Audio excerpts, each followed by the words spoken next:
السلام علیکم ورحمۃ اللہ وبرکاتہ۔ آئی لو محمد صلی اللہ علیہ وسلم کا ٹرینڈ چلا ہے اور ہمارے دوسری قوموں کے بھائیوں نے بھی بہت آواز اٹھائی ہے۔ اللہ کرے کہ یہ نام ان کی زبان پر سے ان کے دل میں اتر جائے۔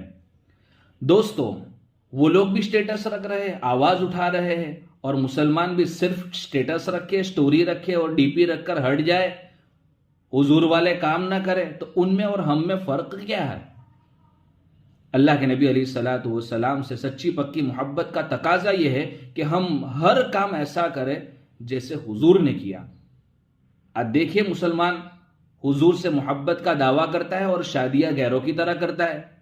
کبھی حضور نے اپنی شادیوں میں سے کسی شادی میں بارات کا اہتمام نہیں کیا، کبھی پیٹھی کا اہتمام نہیں کیا، کبھی مہندی کا اہتمام نہیں کیا، کبھی مرد و عورتوں کو ساتھ میں ملا کر، ساتھ میں بٹھا کر کھلانے کا اہتمام نہیں کیا۔ اور حضور صلی اللہ علیہ وسلم نے اپنی بیٹیوں میں سے کسی بھی بیٹی میں اتنا بڑا خرچ نہیں کیا جو آج مسلمان کر رہا ہے۔ تو یہ تو حضور علیہ الصلوۃ والسلام کے طریقے کے خلاف ہوا۔ تو یہ تو ہماری بھی صرف زبانی محبت ہوئی، عمل سے ہم کہاں حضور صلی اللہ علیہ وسلم سے محبت کر رہے ہیں؟ ہمارے چہرہ دیکھیے، ہمارے بال دیکھیے، یہ کہاں کی محبت ہے؟ یہ تو ایسا ہی ہوا جیسے اس نے ڈی پی لگائی، ہم نے بھی ڈی پی ہی لگا دی۔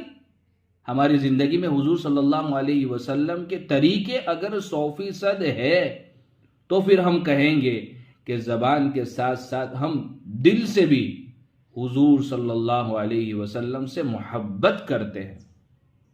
وقت گیا نہیں ہے، آج ہی توبہ کیجئے، بچے ہوئے کی شادی سنت کے مطابق کیجئے، چہرہ اگر صاف ہے تو داڑھی رکھ لیجئے، بال اگر سنت کے خلاف کٹائے ہوئے ہیں تو بال صحیح کروا کر حضور صلی اللہ علیہ وسلم کے سر کے مطابق بال رکھ لیجئے۔ انشاءاللہ اللہ تعالی ہمیں سچی پکی محبت نصیب فرمائے۔